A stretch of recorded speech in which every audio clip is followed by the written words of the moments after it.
স্বাস্থ্য, রাজস্ব এবং নির্বাচন দপ্তরের বিভিন্ন পদে 114 জন ছেলে মেয়েদের চাকরির অফার বিতরণ করলেন মুখ্যমন্ত্রী ডাক্তার মানিক সাহা।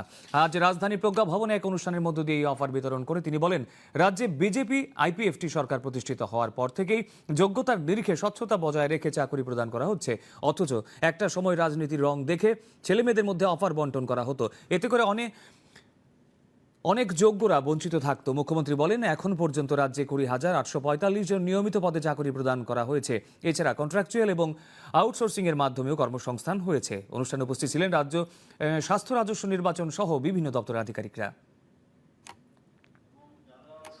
অফার পেয়েছে তাদের জন্য কিন্তু গর্বের বিষয়, কারণ নিজেদের মেধার উপর ভিত্তি করে ওনারা কিন্তু আজকে অফার অফ অ্যাপয়েন্টমেন্ট যেটা পেলেন ডিফারেন্ট ডিপার্টমেন্টসে।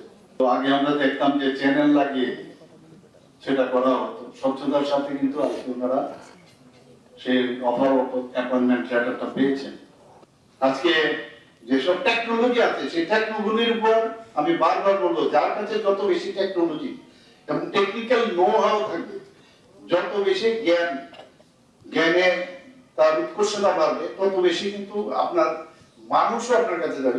10টা 5টা আমরা সকাল 9টা 4টা করলাম, এটা না করে বলছি আপনার I am for the people of Tripura, I am 24/7